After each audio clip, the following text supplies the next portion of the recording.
Bismillahirrahmanirrahim. Assalamu alaikum dear students.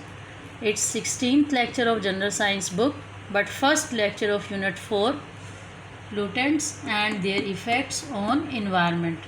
Basically this unit is about sources of air pollution and their effects on environment, global warming, greenhouse effect and depletion of ozone layer, acidic rain and its effect on earth, deforestation, conservation of resources के हम अपने resources को कैसे महफूज रख सकते हैं। इस यूनिट में इन तमाम चीज़ों के बारे में वन बाय वन हम डिटेल से पढ़ेंगे, लेकिन सबसे पहले हमारे लिए ये जानना ज़रूरी है कि इन्वायरमेंट से क्या मुराद है। आखिर वो कौन सा इन्वायरमेंट है जो कि पोल्यूट हो रहा है, यानी कि आलूदा हो रहा है। तो the question here is what is an environment? This is very simple question and I think that all of you must know about what is an environment. Environment क्या है? हमारे इर्द गिर्द का माहौल, यानी कि हम कह सकते हैं area around us. The very simple definition of environment is area around us is called environment. यानी कि हमारे इर्द गिर्द का जो एरिया है उसको हम environment कहते हैं. For example, if you are in school, then your school playground, your classroom, your laboratory, your library etcetera make your environment. And if you are at home, then your rooms, kitchen, lounge, washrooms, ये सब मिलके आपके environment बनाते हैं. इसी तरह से अगर आप घर से बाहर हैं तो रोड है या शॉप्स हैं, आप अपने इर्द गिर्द जो भी चीज़ देखते हैं वो आपके environment का हिस्सा हैं. लेकिन इन every kind of environment the common element is air. हम किसी भी तरह के environment में हो, जो कॉमन एलिमेंट है वो क्या है? एयर. एयर मीन वो ऑक्सीजन जो कि हम सांस के जिसके ज़रिए हम सांस लेते हैं. In every kind of environment the common element is air which we breathe in. If the air is clean we are taking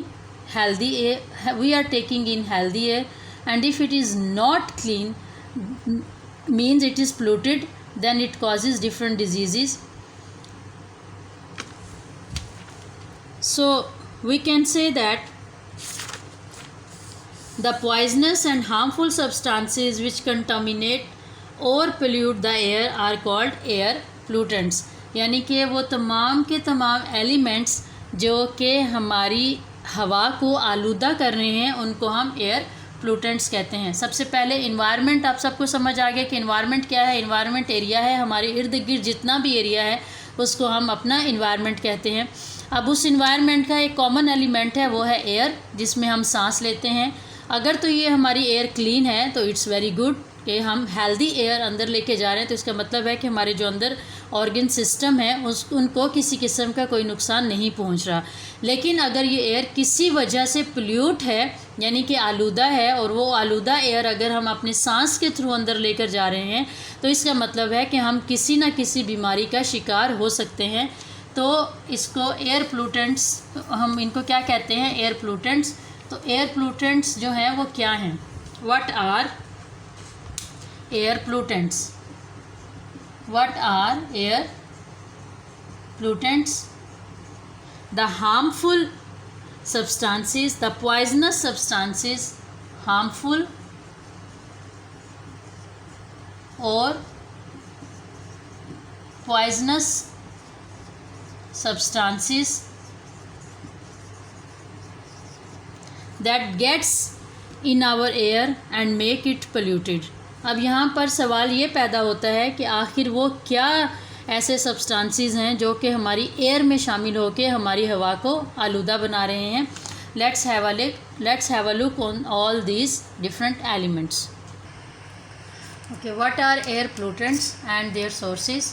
अब एयर पोल्यूटेंट्स जो हैं इसमें carbon monoxide, sulphur dioxide, oxides of nitrogen, chlorofluorocarbons और इसके अलावा काफ़ी poisonous gases हैं जो कि प्रोड्यूस होती हैं during the decay of dead organic matter, particular like suit, dust particles, pollens, metallic compounds also cause air pollution, यानी कि कंपाउंड्स ऑफ लेड। ये तमाम के तमाम जो एयर पोल्यूटेंट्स हैं ये कैसे हमारी हवा को पोल्यूट कर रहे हैं और कैसे ये हवा में शामिल हो रहे हैं, इसके बारे में हम थोड़ा सा डिस्कस करते हैं। कार्बन मोनोऑक्साइड जो है, ये आपको पता है कि कार्बन मोनोऑक्साइड एक पॉइजनस गैस है, जहरीली गैस है। अगर कार्बन मोनोऑक्साइड जो है इसकी काफ़ी मिकदार आप इनहेल कर लेते हैं तो डेथ भी हो सकती है। Carbon monoxide is produced by incomplete combustion of coal. Now what is incomplete combustion? Incomplete combustion आपको पता है कि combustion किसको कहते हैं? जलने के अमल को combustion कहते हैं। The process of burning is known as combustion। अब incomplete से क्या मुराद है? नामुकम्मल, यानी कि अधूरी combustion से क्या मुराद होगी यहाँ पे? combustion का जो process है वो किसके थ्रू complete होता है? If sufficient amount of oxygen is present then process of combustion completes।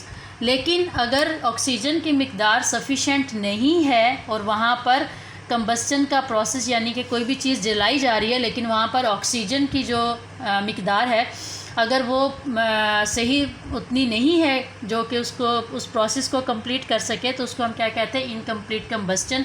इस इनकम्प्लीट कंबस्टन के नतीजे में कार्बन मोनोऑक्साइड प्रोड्यूस होती है जो कि बहुत ज़्यादा ख़तरनाक है। आपने अक्सर ये सुना होगा, सर्दियों में ख़ास तौर पर कहते हैं कि अगर आप अपने रूम में ये गैस के जो हीटर्स होते हैं अगर आप ऑन करें तो उसके लिए आप मुकम्मल तौर पर अपने दरवाजे और खिड़कियां बिल्कुल बंद मत करें, क्योंकि सोते हुए बाज़ दफ़ा पता नहीं चलता और कमरे में ऑक्सीजन की आहिस्ता आहिस्ता कमी होना शुरू हो जाती है और जो कमरे में मौजूद जो ऑक्सीजन है वो जब यानी कि जो भी हम हीटर जलाते हैं तो उससे जो कंबस्टन प्रोड्यूस होती है वो जब आपस में रिएक्ट करते हैं तो उसके नतीजे में इनकम्प्लीट कंबस्टन हो रही है रूम में, जिसके नतीजे में कार्बन मोनोऑक्साइड प्रोड्यूस होती है।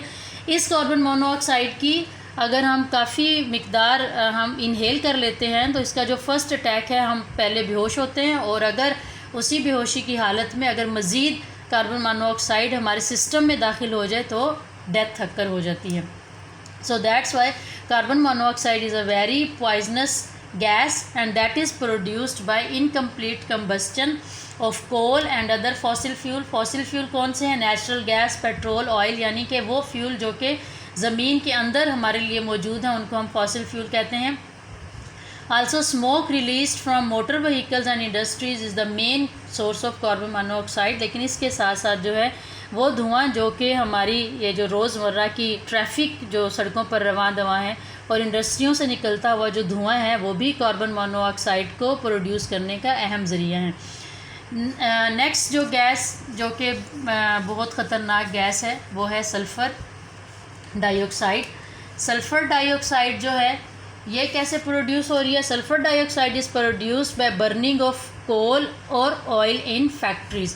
Is produced by burning of coal, यानी कि कोयला जो फैक्ट्रियों में जलाया जाता है और जो ऑयल फैक्ट्रीज़ में इस्तेमाल किया जाता है, इसके नतीजे में जो स्मोक रिलीज़ होता है from the thermal power stations. Thermal power stations जो हैं जो कि बिजली पैदा करने के जो स्टेशंस हैं उनको कहा जाता है। तो थर्मल पावर स्टेशंस यूजली जो गैस खारिज करता है वो कौन सी है? Sulphur dioxide.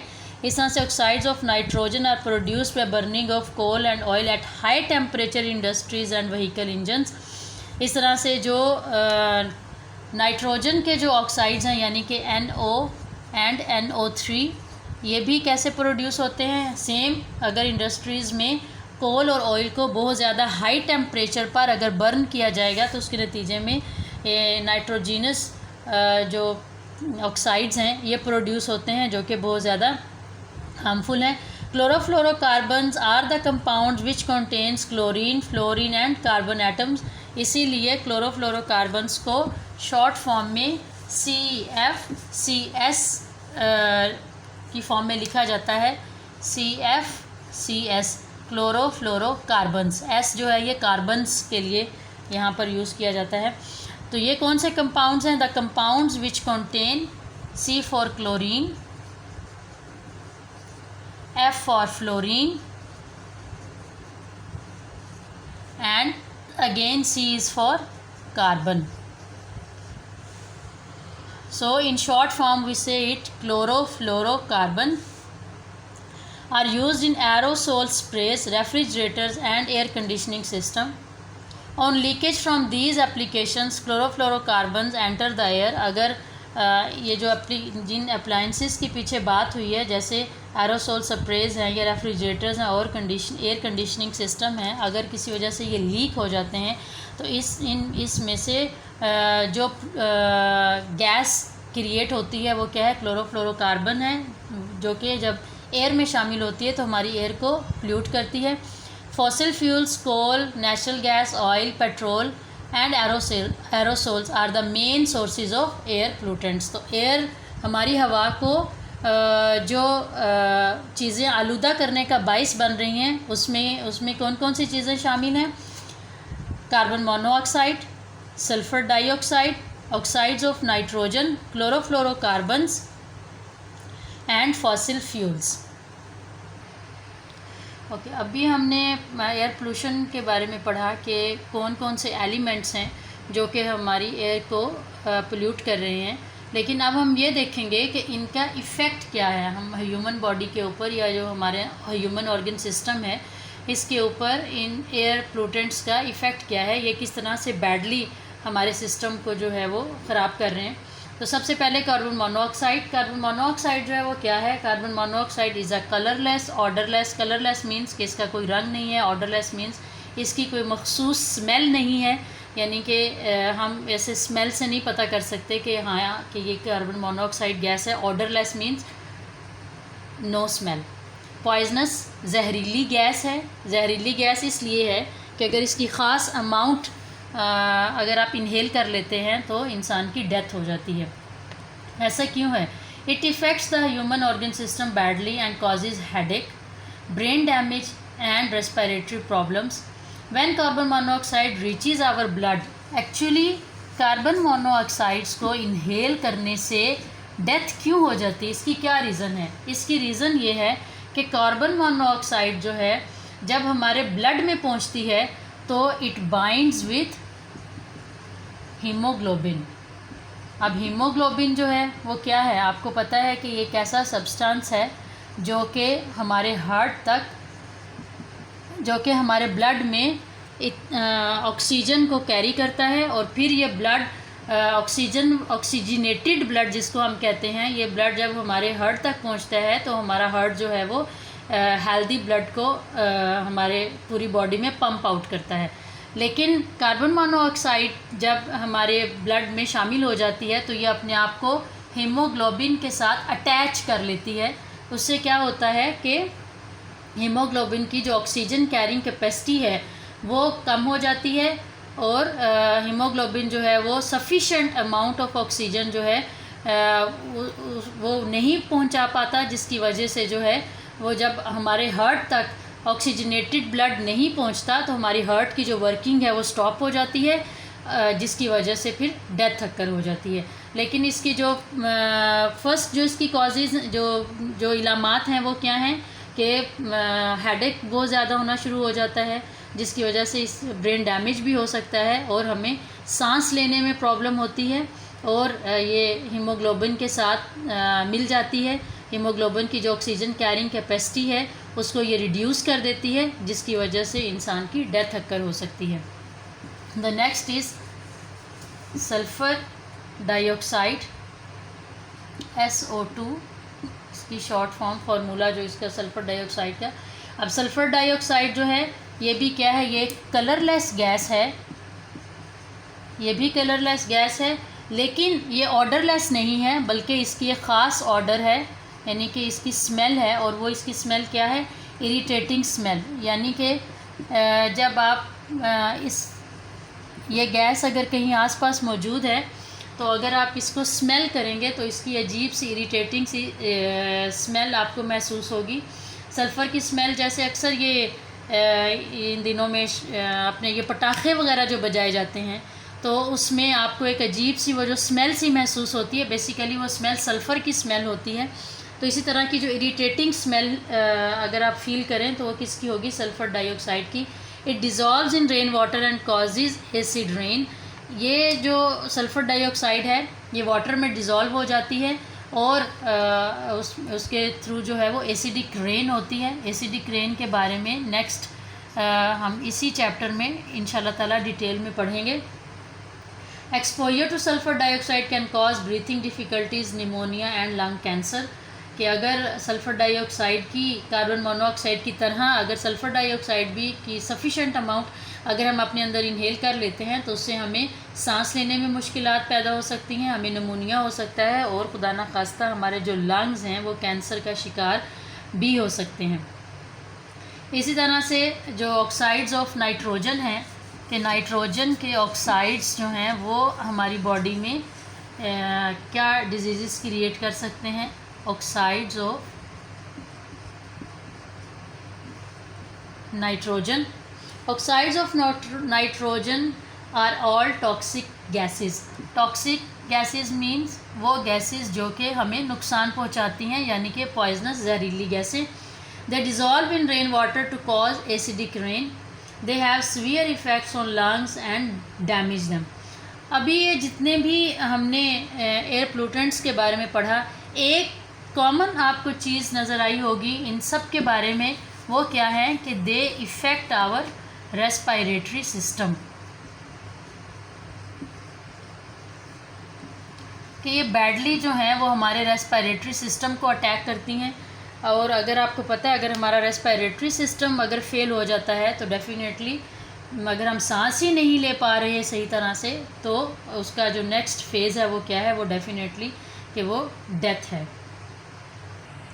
ओके, ये जो पॉइजनस गैसेस हैं ये ना सिर्फ हमारा जो ह्यूमन ऑर्गन सिस्टम है उसको इफ़ेक्ट करती हैं, बल्कि सल्फ़र डाइऑक्साइड जो है ये डिस्ट्रॉय करता है क्लोरोप्लास्ट को। आपको पता है कि प्लांट्स में फूड प्रोडक्शन की जो क्वालिटी है it is due to presence of chlorophyll that are present in chloroplast. Photosynthesis का अमल जिसके ज़रिए पौधे जो हैं वो अपने लिए और हमारे लिए खुराक प्रोड्यूस करते हैं। अगर ये सल्फ़र डाइऑक्साइड जो है ये क्लोरोप्लास्ट को डिस्ट्रॉय कर दे तो इसके नतीजे में क्या होगा, फोटोसिंथेसिस नहीं होगी और प्लांट की जो ग्रोथ है वो भी इफ़ेक्ट करेगी। यानी कि इसका ये मतलब हुआ कि ये जो एयर पोल्यूटेंट्स हैं ये ना सिर्फ हमारे ह्यूमन ऑर्गन सिस्टम के लिए ख़तरनाक हैं बल्कि पौधों के लिए बहुत ज़्यादा ख़तरनाक है। इसी तरह से जो सल्फ़र डाइऑक्साइड और ऑक्साइड्स ऑफ नाइट्रोजन है ये मिलके एसिडिक रेन का बाइस बनते हैं और वो एसिडिक रेन जो है जब वो रेन वाटर के साथ अगर शामिल हो जाती है और जब वो रेन होती है तो वो एसिडिक रेन यानी कि तेज़ाब की बारिश आप आसान लफ्ज़ों में कह सकते हैं। तो आप खुद सोच लें कि अगर वो तेज़ाब की बारिश पौधों पर हो जाए तो क्या पौधे जो हैं वो इस काबिल रहेंगे कि वो कोई फूड हमारे लिए प्रोड्यूस कर सकें। तो अपनी एयर को क्लीन रखने के लिए हमारे लिए बहुत ज़रूरी है कि इसके लिए कुछ ऐसे मेजर्स होने चाहिए कि जिससे ना सिर्फ पौधों को बल्कि इंसानी जान को जो है वो महफूज किया जा सके। This is your homework, right question number 4.3 on page number 60 from exercise of unit number 4। और वो क्वेश्चन क्या है, describe the adverse effects of carbon monoxide on human organ system. अभी हमने कार्बन मोनोऑक्साइड के ह्यूमन ऑर्गन सिस्टम के ऊपर effects के बारे में पढ़ा। उन्हीं इफ़ेक्ट्स को आपने अपनी कॉपी के ऊपर डिटेल से लिखना है कि कार्बन मोनोऑक्साइड जो है वो किस तरह से ह्यूमन ऑर्गन सिस्टम को इफ़ेक्ट कर रही है। होप कि आपको आज का जो लेक्चर है वो अच्छी तरह से समझ आ गया होगा। आप सब अपना ख्याल रखिएगा। Take care. अल्लाह हाफिज़।